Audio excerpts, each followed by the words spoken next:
Hello students, जैसे कि हमारी लास्ट वीडियो में हम अपनी साझेदारी की विशेषताओं के बारे में हमने पढ़ा था, जिसमें हम अपने टोटल 4 पॉइंट कल क्लियर कर चुके थे।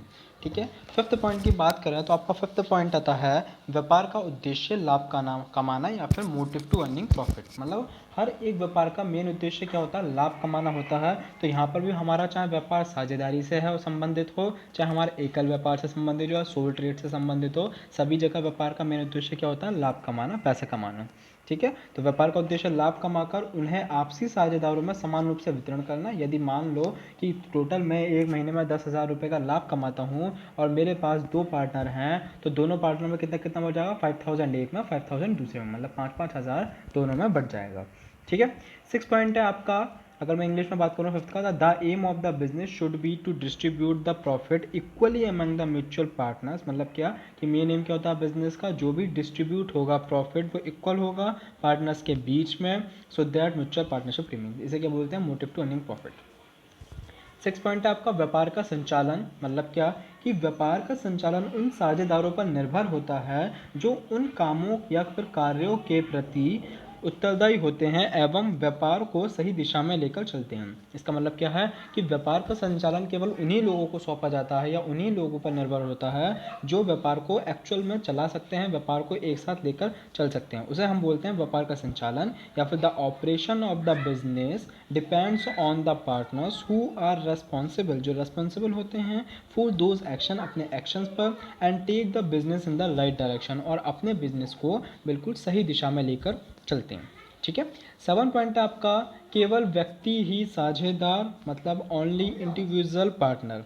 इसका मतलब क्या है कि साझेदारी में साझेदार व्यक्ति ही सदस्य बन सकते हैं, कोई अन्य फर्म अथवा साझेदारी नहीं।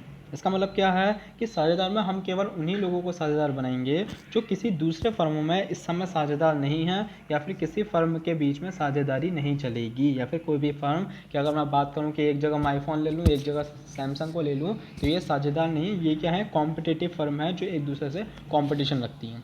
ठीक है, only the partners can become a member, केवल एक इंसान ही क्या बन सकता है? मेंबर बन सकता है पार्टनरशिप का। एनी अदर फर्म और पार्टनरशिप इज नॉट, और कोई अदर फर्म नहीं बन सकती। ठीक है, 8 पॉइंट है आपका पूंजी लगाना अनिवार्य नहीं या फिर नॉट कंपलसरी टू कैपिटल। मतलब जो हम व्यापार जब हम शुरू करते हैं तो शुरू में जो हम पैसा लगाते हैं उसे हम बोलते हैं पूंजी। ठीक है, ये हमारा ज़रूरी नहीं है कि हम पूंजी लगाएं ही व्यापार में, ज़रूरी नहीं होता। मतलब क्या कि साझेदारी फर्म में यह आवश्यक नहीं है कि प्रत्येक साझेदार फर्म में नगद पूंजी लगाएगा। नगद का मतलब क्या होता है? जो कैश में। अगर मेरे पास, मैं किसी पार्टनरशिप में एडमिट कर रहा हूँ, जा रहा हूँ, मेरे पास इस समय पैसा नहीं है, लेकिन कुछ समय बाद मेरे पास पैसा आ जाएगा। लेकिन इस समय मेरे पास इतना दिमाग है कि उन्हें मैं चाहिए, मतलब मुझ जैसा इंसान चाहिए, तो वो क्या करेंगे? मुझे पार्टनर बना लेंगे, कहेंगे आप अपने दिमाग से काम करो। उसके बाद क्या कि जो भी अगर प्रॉफिट होगा तो उसमें से हम आपकी कैपिटल ले लेंगे, उसमें से हम आपके लिए कुछ पैसा ले लेंगे। ठीक है, तो it is not necessary in a partnership firm that each of the partner firm brought cash in capital. मतलब कोई ज़रूरी नहीं है कि वो पैसा स्टार्टिंग में लेके ही आएगा, वो बाद में भी दे सकता है अपना पैसा। 9 पॉइंट आपका सदविश्वास। मतलब क्या कि संपूर्ण व्यवसाय का संचालन अथवा साझेदारी का सभी कार्य सदविश्वास पर निर्भर होता है। इसी के भरोसे पर संपूर्ण व्यवसाय को संचालित किया जाता है। देखो सदविश्वास क्या होता है कि जो हमारा नेचर है, हम एक बिलीवेबल पर्सन है, मतलब हम एक दूसरे में बिलीव रखते हैं या कोई भी पर्सन हम में बिलीव रखता है, तो उसे हम बोलते हैं सदविश्वास। ठीक है, हमें कैसा होना चाहिए कि कभी भी कोई भी लोग या कोई भी कस्टमर हम पे विश्वास करके अपना काम करके यहाँ से जाए।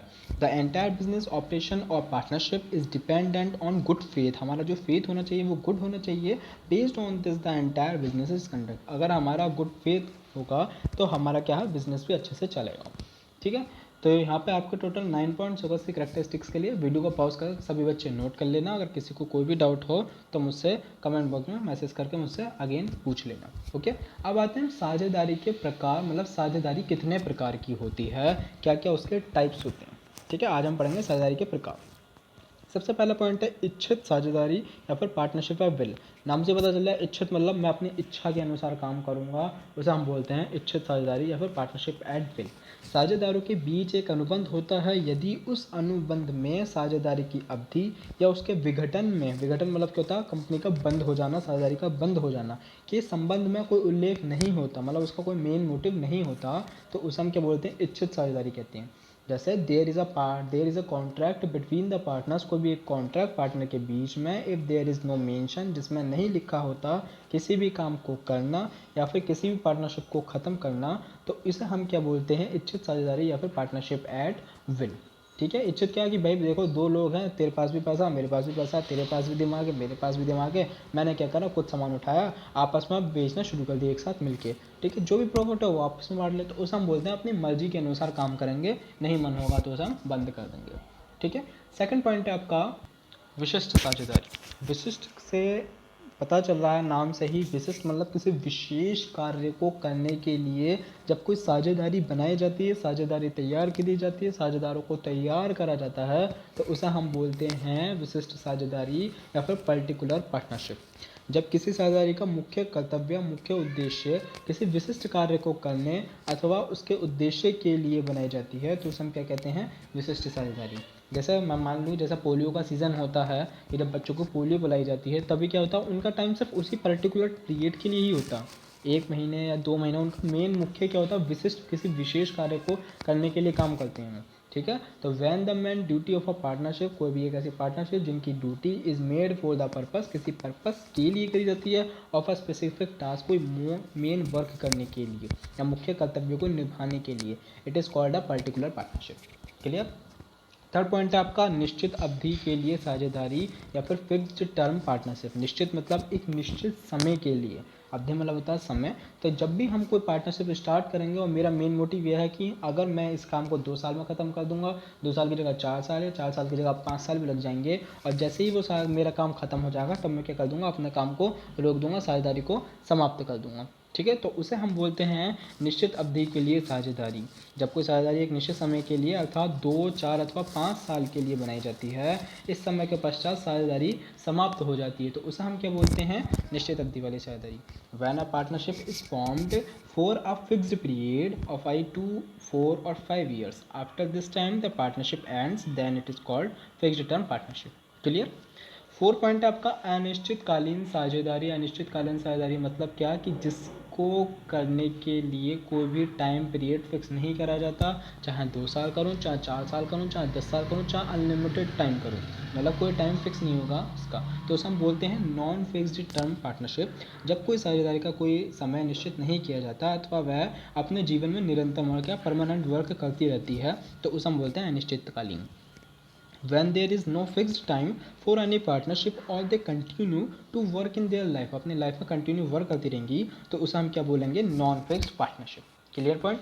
नेक्स्ट आपका लास्ट है फिफ्थ पॉइंट, वैध साझेदारी या फिर लीगल पार्टनरशिप। वैध आपको पता है, लीगल भी पता है कि वो काम जो सरकार हमें करने की इजाज़त देती है उसे हम बोलते हैं वैध साझेदारी या फिर लीगल पार्टनरशिप। जिन साझेदारी का निर्माण भारतीय साझेदारी अधिनियम, ये सरकार के अकॉर्डिंग होती है, गवर्नमेंट के अकॉर्डिंग होती है, 1932 के अंतर्गत होता है, वह वैध साझेदारी कहलाती है। मतलब the partnership which is formed under the Indian partnership act 1932, it is called a legal partnership. ठीक है, तो टोटल आपकी पार्टनरशिप के 5 पॉइंट्स हैं। वीडियो को पॉज करके अच्छे से नोट कर लेना, किसी को कोई डाउट हो तो मुझसे पूछ लेना, और हो सके तो वीडियो को लाइक कर देना। ओके।